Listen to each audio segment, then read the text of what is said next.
Nous avons le forum industriel.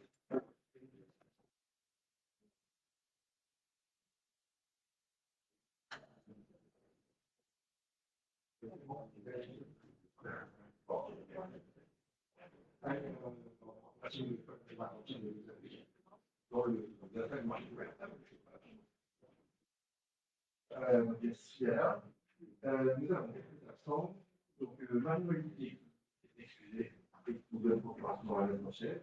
Raymond est excusé de la procuration à l'atmosphère. Encore, il y a que le nom. Sergio Lano est excusé, qui a la procuration à l'atmosphère. Il va faire partie des deux mêmes, nous avons demandé de mettre le conseil à choisir. Et Florence Laurent, qui est de la procuration à l'atmosphère. Franchement, je les connais. Nous avons la deux Marie qui a donné une conférence à faire. Oui, voilà. Bon, effectivement, lui, il est de la voilà.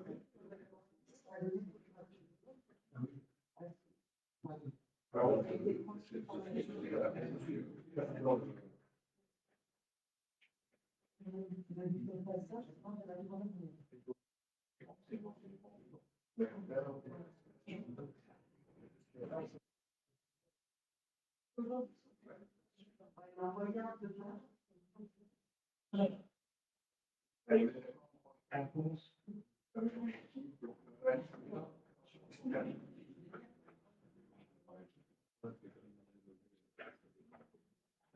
Marie-Laudée est là.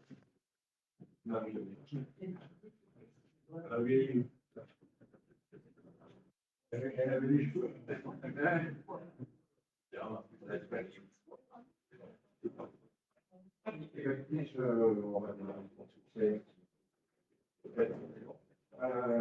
Il faut désigner un ou deux intervenants.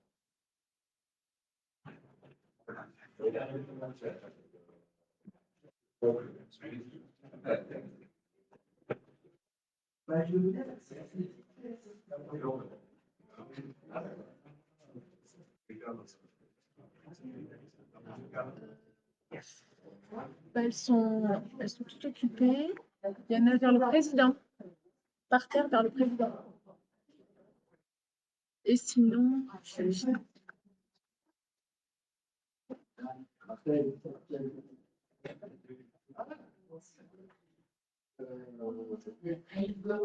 il y a un boîtier là.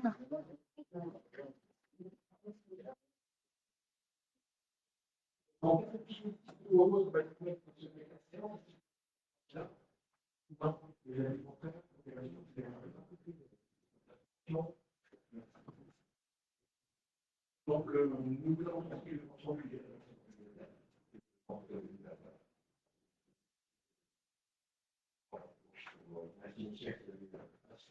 En maintenant, vous l'avez vu.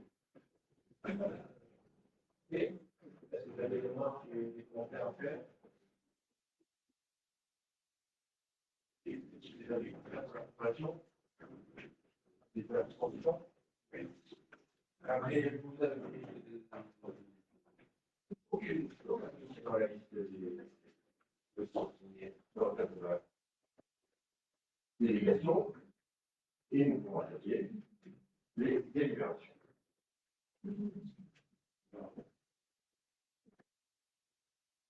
Donc, la première concerne la réalisation des effectifs. Je peux vous la dire en détail. Vous savez qu'il y a une mise à jour régulière. Bon, ça, je vous en donne quelques éléments. Nous sommes la société, comme je l'ai pas lu, je la semaine passée. L'organisation de fonds de services habituels seulement est construite dans la déclaration numéro 1 de ce poste d'assistant doit être transformé en poste d'adjoint administratif à la fonction confiée au nouvel agent. Cette certification prendra été accomplie.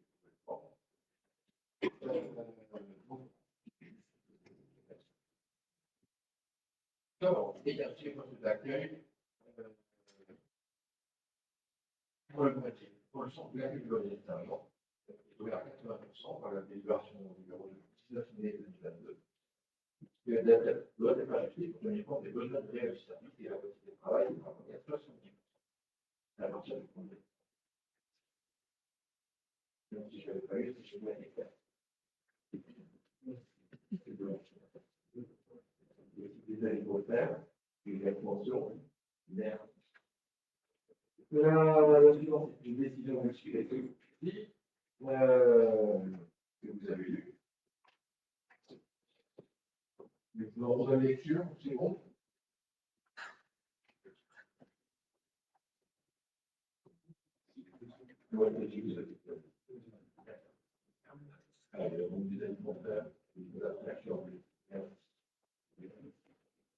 Et la suivante concerne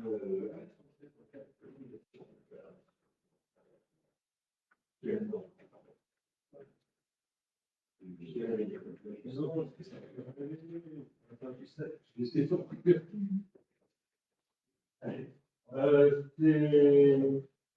pour l'instauration du service d'une service pour la création d'un réseau d'assainissement sur la commune de l'Argentière, sortie du groupe C.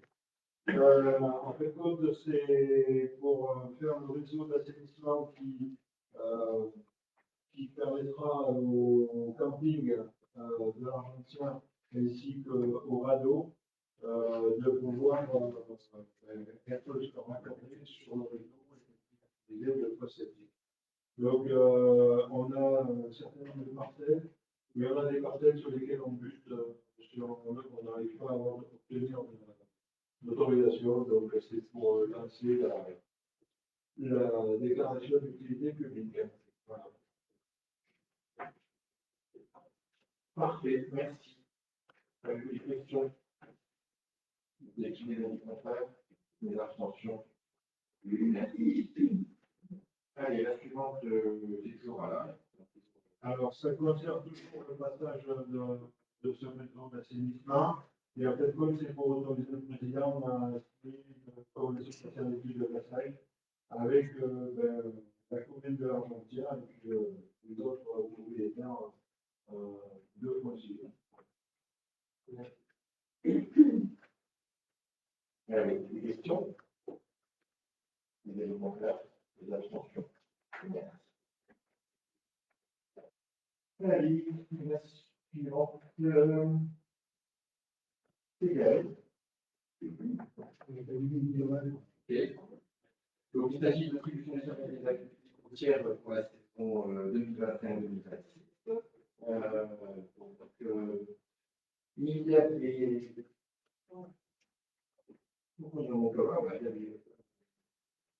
Silos. Donc, il y aura véhicule A3 avec A500. Le lot de ligne B, véhicule 2 et 4, on va expliquer à l'instant, tranche 4 du lot 2, et véhicule 2 et 5 qui sont sur 4.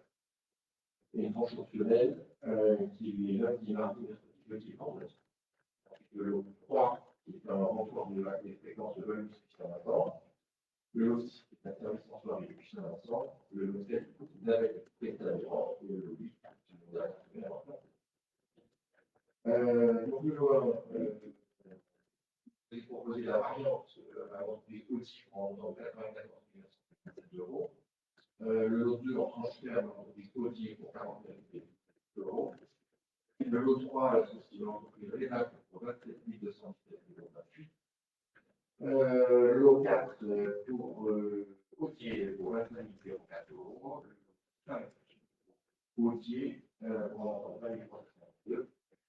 Et enfin, le lot 6 pour côtier pour 2 180 €. Voilà. Donc, sachant que je n'ai pas de détails exacts dans ces montants et services, il y en a qui sont plus de manière financière par la détail, on va rembourser pour partie par la voilà. Donc, voilà. Vous avez une question? Le contraire, les abstentions.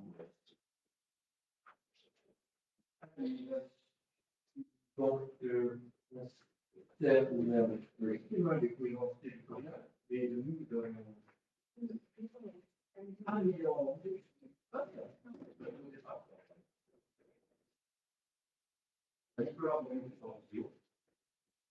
J'entends. Désolé, président. Comme vous voulez. Si vous m'entendez, C'est parfait. Marie, tu me dis quand je peux me lancer. C'est bon? Bon, bah, bonjour à toutes et à tous. Excusez-moi de ne pas pouvoir être là en présentiel. J'ai des contraintes de mercredi. Je suis coincé dans peu de temps. Donc, ce que je vous propose, c'est une présentation des documents donc, du SCOP. Et puis, s'il y a des questions, répondre à vos différentes questions. Donc, l'objet de la réunion de ce soir, et Monsieur le Président prendra la parole suite à ma présentation, c'est d'arrêter le projet de Scott. L'arrêt de projet veut dire que l'on coupe un peu le stylo pendant un petit moment, puisque c'est comme dans les documents d'urbanisme locaux, comme dans les PLU. Vous allez envoyer ce dossier aux personnes publiques associées qui vont avoir 3 mois pour émettre leur avis, donc entre, on va dire, d'ici la fin de l'année et au début de l'année prochaine. Et puis, suite aux élections, on pourra, en fonction de ce que vous souhaitez, continuer la procédure et aller faire l'enquête publique, puis approuver le document entre le début et la fin de l'été, grosso modo, donc entre juin et septembre, en fonction de l'avancée de l'enquête publique. Donc ça, c'est pour que vous ayez un peu en tête. Donc ce soir, 2 points à l'ordre du jour sur le SCOT. La présentation très succincte que je vais faire tous ces documents que vous avez vus, revus et que vous avez vus. Donc s'il y a des questions, soit Marie, soit le président, soit moi, nous essayons de répondre à vos questions. Et ensuite, il y a également le bilan de la concertation, qui est un élément qui a été également exposé dans le cadre de la délibération de ce soir. Alors, sur les pièces du SCOT, pour se remettre bien les éléments en tête, donc il y a un dossier complet qui a été produit. Donc, bon, je vous passe la page de garde. On a essentiellement 3 pièces dans le SCOT. Le projet d'aménagement stratégique, donc le PAS, qui est l'équivalent dans le PLU, se passe avec l'objet de 2 débats, dont le dernier cet été, 2025. Se passe sur ces grandes orientations à 20 ans, et notamment la fameuse trajectoire d'artificialisation des sols qui nous est imposée par la loi et par le SRADET. Donc, on est resté dans les clous de cela. Je rappelle simplement sur cette question de la consommation d'espace, que c'est souvent un débat qu'il y a. On a mis en place une méthodologie dans le cadre du SCOT qui est beaucoup plus avantageuse que la méthodologie aujourd'hui utilisée par la DDT en dehors du SCOT. Ça, c'est un point à bien avoir en tête, c'est qu'aujourd'hui, en l'absence de SCOT, on aurait une méthodologie différente qui compterait tous les terrains et donc qui serait beaucoup plus pénalisante puisque c'était la première méthode qu'on avait utilisée sur le territoire. Donc ce PAS, il a été débattu 2 fois, il fixe ses grandes orientations à 20 ans, comme je viens de le dire. Deuxième pièce qu'on a longuement travaillé également, le document d'orientation et d'objectifs, donc le D2O. Ce D2O, c'est le fascicule des règles du SCOT. Je vais le reprendre un peu rapidement par la suite, qui lui fixe à la fois des prescriptions et des recommandations pour atteindre les grands objectifs que vous êtes fixés dans votre projet d'aménagement stratégique. Donc, il y a des règles sur le changement de destination de bâtiments touristiques, il y a des règles sur les volumes de logement, il y a des règles sur les nombres d'hectares, sur les terres agricoles, sur le tourisme, etc., etc. On est bien d'accord que les documents d'urbanisme locaux ou d'éventuelles cartes communales se mettent en compatibilité avec ce T2O et pas en conformité. La compatibilité, laissant une marge de manœuvre dans l'appréciation, y compris marge de manœuvre sur les chiffres qui sont présentés. Troisième grande pièce, qui elle en prend beaucoup à l'intérieur, on a les annexes. Donc, le législateur a voulu en 2018 réformer les SCOT et donc a introduit toutes les pièces initialement du rapport de présentation en annexe. Donc, on retrouve le diagnostic territorial par lequel on avait commencé la procédure en 2022. On a également l'évaluation environnementale du SCOT. Donc ça, c'est une pièce qui permet d'évaluer les incidences de notre projet de SCOT sur l'environnement, incidence sur la biodiversité, incidence sur la ressource en eau, sur la consommation d'espace, etc., etc. Ça, c'est le médiateur qui a fait ce travail qui, en lien avec nous, a permis de mettre en évidence les incidences largement positives de la mise en place du SCOT sur le document. Pour les experts, il y a un volet développé, et pour la population ou les élus qui le souhaitent, il y a un résumé technique qui permet d'aller à l'essentiel de ce document, qui est pour le coup assez technique, même plus que parfois le D2O en lui-même. Les annexes 3 et 4 qui justifient les choix qui ont été opérés, choix de politique générale, donc du PAS et du D2O, ou la consommation d'espace, le législateur a souhaité qu'on mette en place une annexe spécifique sur la question de la consommation d'espace. Donc là, on a à la fois l'état des lieux, à la fois les objectifs, pourquoi on a fait ces choix de consommation d'espace et de règles que l'on a mis en place. Donc ces annexes 3 et 4 viennent justifier l'ensemble du document et du pourquoi on a fait tel ou tel choix. Et en annexe 5, on a annexé quelques études ou documents que l'administration nous a demandé de mettre en annexe les obligations légales des broussaillements, les risques feux de forêt, enfin des éléments comme ça, ou des études que l'on a utilisées. Je vais très rapidement revenir sur le projet d'aménagement stratégique. Le PAS est organisé autour de 4 grandes parties.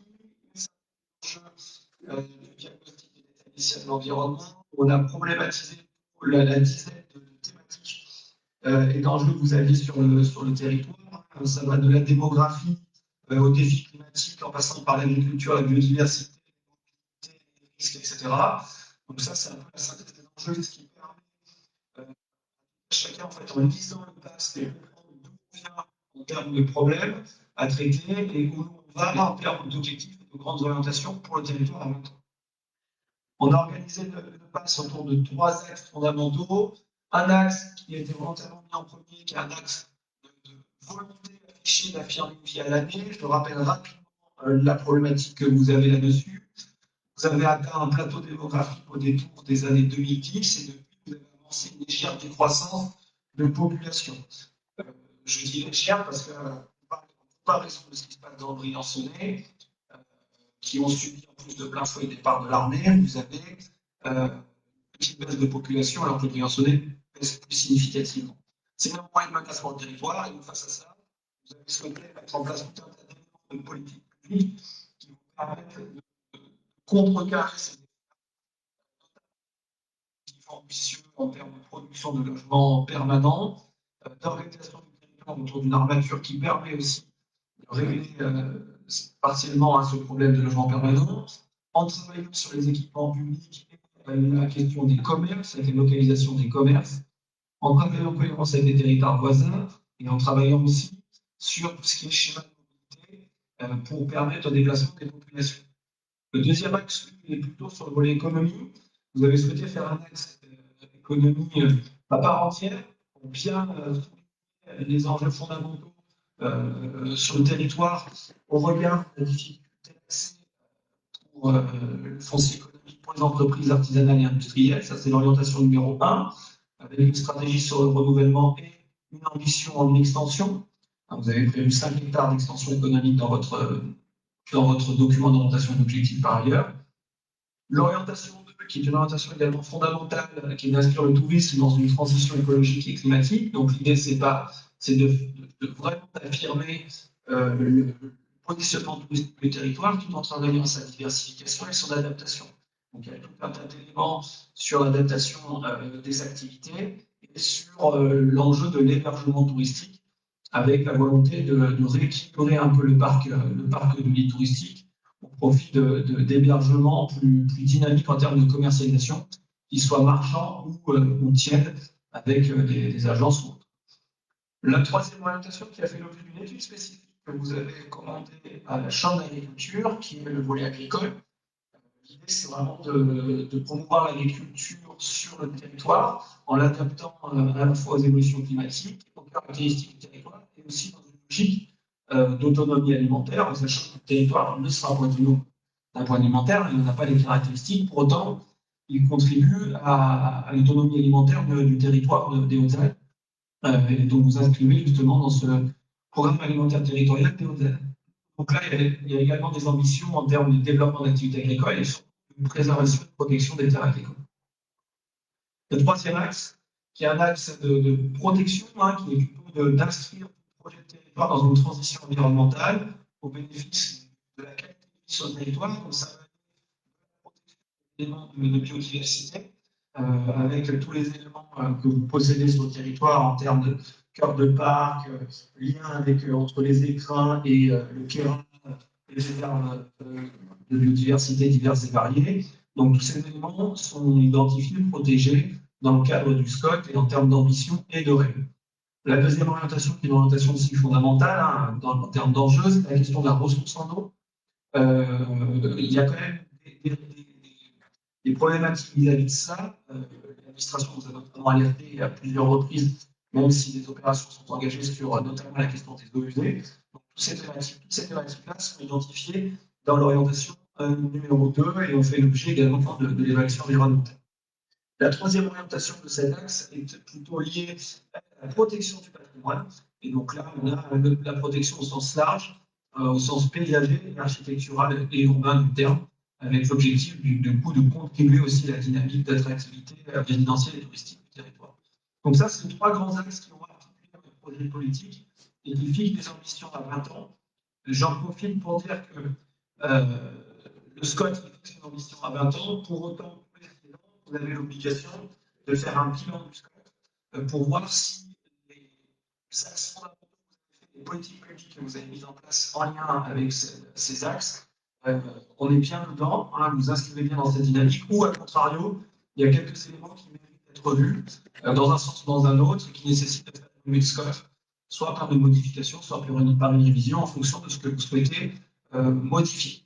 Ça, c'est un point important. Le SCOT, c'est un document fiché pour 20 ans, surtout sur un territoire comme le vôtre, avec peu de communes, c'est assez facile à faire bouger.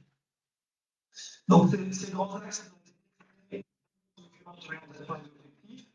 Par souci de cohérence, on a exactement le même sommaire qui s'organise autour des trois axes. Et on a rajouté ces trois axes, deux choses. On a rajouté un volet montagne qui vient préciser méthodologiquement et clairement de façon commune sur le territoire les déclinaisons de la loi montagne. Et puis, un annexe qui est le document d'aménagement artisanal, commercial et logistique. Et cette annexe vient préciser les conditions d'implantation de certains commerces, notamment des commerces d'envergure ou dans les centralités commerciales d'importance, centre de Valouis, centre de l'Argentière notamment, les conditions d'implantation. On rajoutera également que cette annexe travaille aussi sur la question de la logistique commerciale. Sur la logistique commerciale, il y a un site uniquement qui a été identifié, qui est sur la commune de Saint-Martin, de Carrière, au niveau du Pré du Fort. Je vais m'arrêter juste sur deux éléments importants, entre autres, puisqu'on a beaucoup d'éléments là-dessus. Sur trois éléments importants, on a dans le document une trajectoire, je vais y aller en termes de répartition de logements que je vous mets ici, puisque c'est des éléments qui ont fait l'objet de plusieurs réunions de débat. Donc on a 860 qui sont prévus dans le scope, et dont 570 qui a été entendu des communes, la mise en œuvre d'outils ou de maîtrise publique pour atteindre ces objectifs. Encore une fois, en compatibilité, hein, si c'est 200 ou 210 à l'Argentière ou 220 ou 210, ce n'est pas un sujet, mais de s'inscrire dans cette volonté-là de façon à inverser la dynamique actuelle sur le territoire et donc à travailler à l'accueil de populations permanentes pour justement dynamiser la démographie du territoire.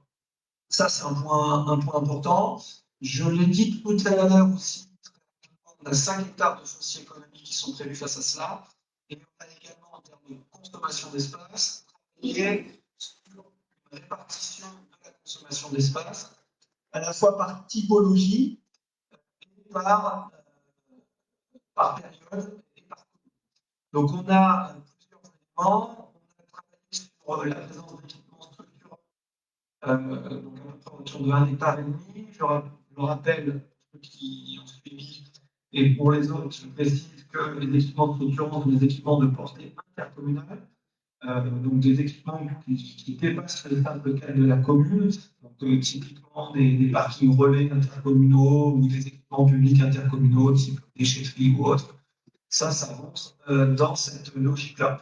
On a ensuite fixé une ambition de 5 hectares de foncier économique, 3 d'extension sur la zone du Valais dans le temps et 2 sur la commune de Saint-Martin-de-Carrière au niveau de l'extension du Villaret côté Saint-Gaudry.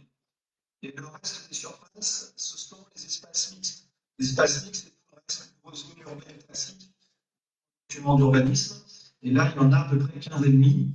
On met une alerte là-dessus avec Marie, en sachant que dans ces secteurs-là, dans ces espaces mixtes, depuis 2022, il y a déjà de la consommation d'espace, puisque la consommation d'espace a débuté depuis l'application de la loi climat et résilience, donc depuis en gros septembre 2021. Il y a déjà une partie de l'enveloppe de 9,5 hectares qui est déjà partiellement entamée à date, et puis qui va évoluer encore dans le temps. Ces surfaces ont ensuite été ventilées par période et par commune. Je vais aller sur la synthèse, ça sera plus simple. Donc sur la période 2022-2045. Pour faire cette compte à la fois des garanties communales, puisque vous savez, on garantit 1 hectare à chaque commune jusqu'en 2031, et à la fois également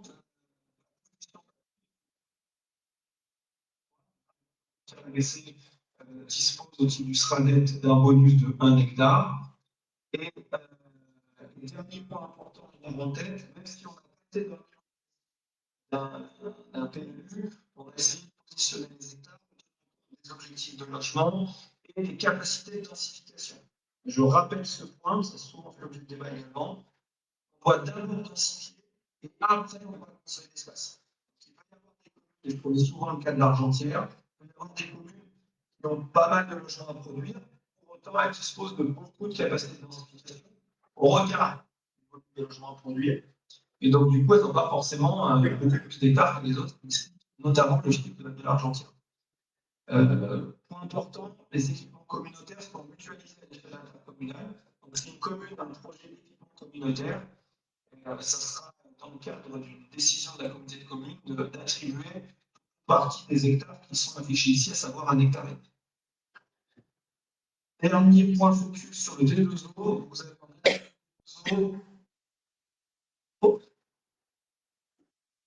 qui sont un peu lentes à s'afficher, je suis désolé, elles sont lourdes.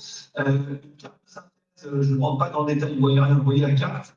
Je vais zoomer un endroit n'importe où. Une carte de synthèse qui affiche les secteurs de développement, les emprises des périmètres gravitaires de Menska, les protections de captage, les risques naturels, etc. etc. Donc cette carte-là permet de mettre en cohérence le texte et la géographique. Encore une fois, ces surfaces, ces cartographies sont à prendre en termes de compatibilité, pas de conformité. Il y a donc une marge d'interprétation et de réinterprétation de déclinaison à l'échelle des documents d'urbanisme. Donc on a une carte comme ça, pour synthèse des objectifs de développement. On a une carte agricole également, si elle veut s'afficher. On a une carte agricole également, et on a une carte de la trame verte et bleue, donc qui là pour le coup les 3 grands types de réservoirs de biodiversité, le réservoir vert foncé qui va plutôt être la zone cœur de parc, qui correspond à un secteur où on ne fait pas grand-chose, hein, qui est souvent très fortement réglementé par ailleurs. La zone verte, intermédiaire, le moins flou, on va dire, du kaki, cette zone verte est une zone de réservoir intermédiaire où les développements sont vraiment limités et à justifier. Tout n'est pas interdit, on va dire, à différents réservoirs réglementaires, qui est un réservoir lié au schéma régional. Le SRADET a défini ces réservoirs-là. Et la zone verte correspond à la zone Natura 2000, qui est très hétéroclite dans sa composition, puisque on voit, par exemple, sur la commune de l'Argentière, toute une partie de ce secteur de la commune est en zone Natura 2000.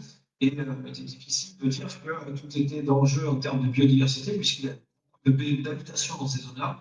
Donc, en mode conséquence, on a demandé d'ailleurs un peu au même type que le réservoir intermédiaire, mais d'une façon un peu plus souple encore. On a demandé des études un peu plus fines pour que les communes puissent se libérer de l'emprise de cette zone-là, parce qu'il peut y avoir des routes, des parkings ou des maisons en plein milieu de ce réservoir. Et on a les corridors écologiques que vous trouvez en flèche, là, dans une logique plutôt de connexion entre les massifs et donc de protection de ces secteurs. Et une dernière quête a été faite pour décliner la loi montagne. Alors, l'essentiel s'affiche, ça serait mieux.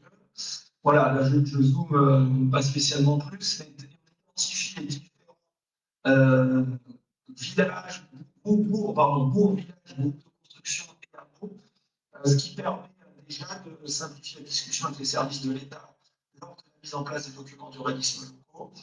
On a également identifié les lacs majeurs et les espaces agricoles susceptibles d'accueillir des activités, notamment touristiques, puisque le code de l'urbanisme nous offre cette possibilité. Voilà, ça c'était pour le T2O. Je représenterai rapidement l'évaluation environnementale sur la composition, donc référent technique, état initial dans l'environnement, rapport environnemental avec l'articulation avec le SRADET, les lois, etc. La justification des choix au regard des objectifs de protection de l'environnement, les incidents sur l'environnement, les mesures qui ont été mises en place en termes d'équipement, réduction, compensation dans le cadre du SCOT, par exemple par rapport à des scénarios alternatifs, et les méthodes. Et également, un point important, pour le moment anecdotique, c'est important, c'est les critères indicateurs de suivi. On a mis une matrice d'indicateurs dans le cadre du SCOT qui vous permettent cette matrice d'analyser l'évolution du SCOT dans le temps, et notamment de corriger le tir s'il y a des alarmes qui s'allument. Et donc ça sera notamment le travail de Marie, en l'occurrence, pour suivre ces indicateurs, soit annuellement, soit d'une façon plus annuelle, pour livrer un peu l'état d'avancement de la mise en place du SCOT et tirer le bilan à 6 ans, si besoin est. Voilà, donc ça c'est pour les SCOT. Je vais ensuite sur le bilan de la concertation, et je vais donner la parole à Cyril. Le bilan de la concertation, vous avez mis en place dans le cadre de la délibération de prescription du SCOT des modalités pour travailler avec la population, donc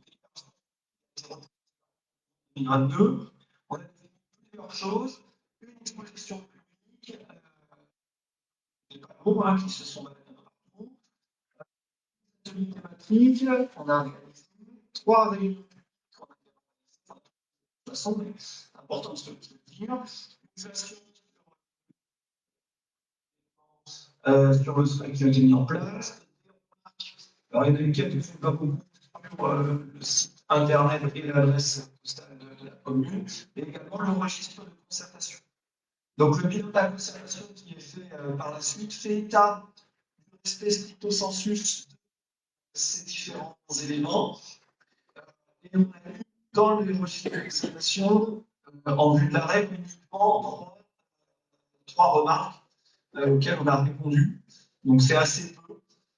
Pour autant, on a eu quand même, dans le cadre des réunions publiques et des ateliers participatifs, en fonction des ateliers, il y a eu quand même quelques personnes qui sont venues. Une quinzaine, vingtaine de personnes sur les ateliers thématiques. Ils étaient faits en hiver. Voilà, on voit ces éléments-là. Sur les réunions publiques également, il y a eu des éléments qui ont été produits. Donc, bien entendu, les éléments ont été, de la délibération ont été respectés. Ce qui est juste à souligner, mais ce n'est pas propre à votre Scott, malheureusement, on a finalement un taux de participation globale assez faible, que ce soit des réunions possibles au niveau des réunions publiques qu'au niveau des ateliers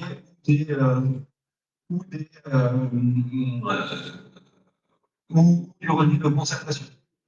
Bon, je vous le dis, c'est pas propre à votre Scott, hein, parce que c'est un document qui est généralement assez éloigné des habitants. Ils en saisissent assez mal la conséquence, malgré les conséquences extrêmement réelles sur leur quotidien. Et du coup, on a, c'est vrai, généralement un taux de participation assez faible, sauf quand il y a des polémiques sur certains projets. Mais ce qui n'a pas été le cas dans votre dossier. Voilà, Cyril, si tu veux reprendre la parole ou pas. Il fait peut-être un état des lieux un peu final de tout cela avant de débattre de l'arrêt dans le cadre de la délibération. Eh bien oui, merci pour cette dernière présentation de l'égalité. Effectivement, il y a eu une grande participation de la population, mais je veux dire une grande participation des élus notamment, incalculable et avec des arbitrages à faire régulièrement pour pouvoir proposer aux conseillers. Donc on a eu une phase de l'inquiétude avec l'application de la loi sur le consensus, notamment sur la question de la consommation d'espace et l'interprétation de ce qui devait être pris en compte dans la consommation d'espace, mais il y avait des changements de nouveau. En tout cas, on peut assouplir la donne. Donc voilà, merci à tous les élus et franchement, beaucoup de participé de manière très active à l'élaboration de ce dossier. Juste une petite question de temporalité. On délibère cette fois pour la Scott et la participation. Ensuite, il va aux personnes publiques associées qui auront 3 mois pour donner un avis. Et ensuite, j'ai pas entendu ce que mon avis tout à l'heure. Mais peut-être le dire. Alors, effectivement, ce soir, Alexis, cette étude d'arrêté de Scott, sur la procédure réglementaire, nous, on va transmettre le tout dossier qui sera arrêté parce que j'ai fait un dossier, donc c'est l'État et les propres acteurs institutionnels, qui auront 3 mois pour rendre leur avis. Donc, ça nous emmène à mars, dans une période d'élection municipale et communautaire. Donc, on verra après, je pense qu'il y aura un petit temps de l'agence sur les Cyril pour représenter le nouveau projet Scott arrêté aux nouvelles équipes communautaires et municipales pour compter d'éventuels là. Si les grandes orientations du projet d'agence stratégique ne changent pas, on n'aura pas eu de débat et la procédure réglementaire pourra être poursuivie. Le lancement public qui réglementairement doit être au minimum de 30 jours. Et après, on fera une grande période d'analyse de l'ensemble des remarques des parties associées et du registre du commissaire enquêteur qui sera produit à l'échelon public. Et on pourra finaliser du coup le dossier du Scott avec une approbation. Ça peut nous emmener éventuellement pour une approbation en 2026 selon la période les deux équipes. Merci, Marie. Donc, effectivement, télescopage des calendriers entre le Scott et les élections municipales. Il y a quand même on laisse, enfin, c'est pas ce qu'on sera, mais on laisse une porte ouverte pour une adaptation, une modification, une relecture des nouveaux exécutifs communautaires et des deux règles. Un peu plus de temps. Est-ce que le choix peut être remis en question en totalité s'il y a une nouvelle équipe?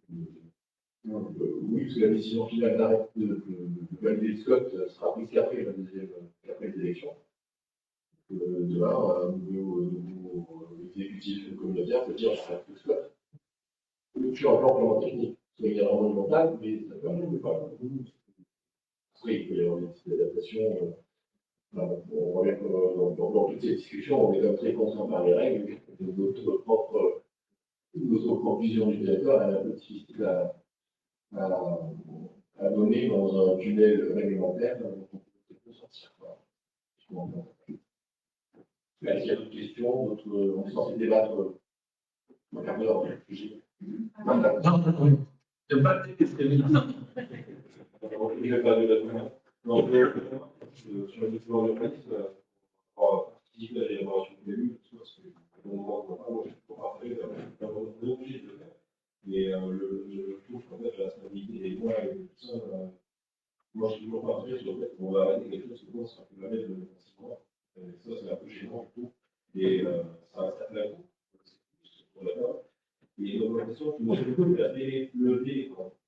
Le D, combien d'années on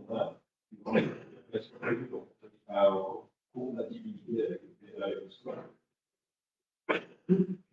On a fait une petite PMU en 2028. On a été en compatibilité avec le final expérience. Mais par rapport au score. 3 ans. 3 ans. Non, c'est d'accord. Et là, j'ai voulu pour la délibération, pour la mobilité, pour qu'on voit sur la pratique, on était permettre la réalisation de la délibération.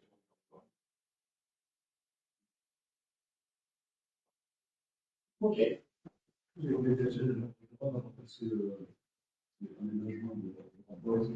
pour ça que même ici, j'avais pense que c'était une coquille, mais on est pas. Allez, est-ce qu'il y a d'autres remarques de la gauche? De la droite?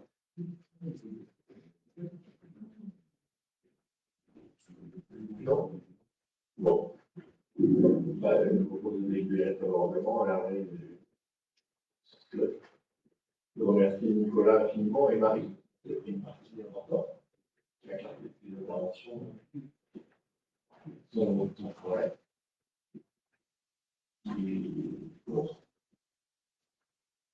Bien. Parfait. Je vous remercie. Je vous remercie. Voilà. Merci, vous avez beaucoup avoir été ça. Ici, mais pas tout de suite. Bon, merci beaucoup. Merci. On a eu des questions pour ce départ de la gestion. Bon, je n'ai pas de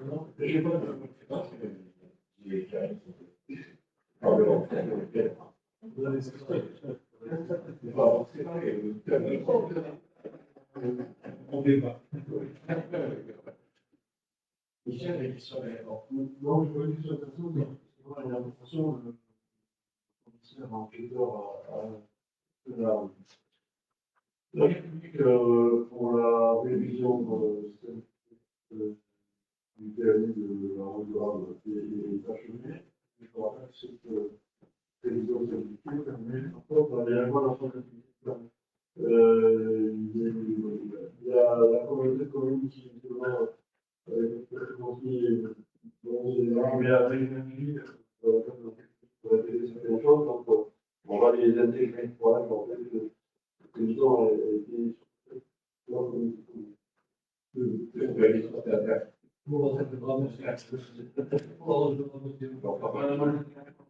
oui, je demande d'esprit communautaire. Voilà.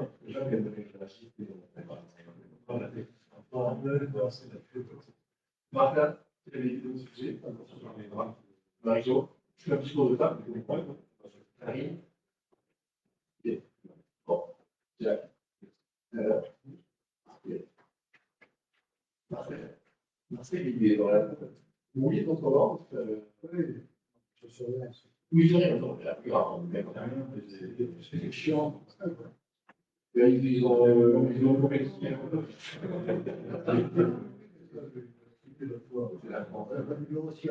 Parce qu'à Paris, ils ont dit pour faire légal. On va peut-être 15 mètres, il faut souvent qu'on ait chacun. On peut faire je me rappelle que sinon, si on prend le tiré, la vidéo, ça va plus. Voilà. Camille, Marie, Claire.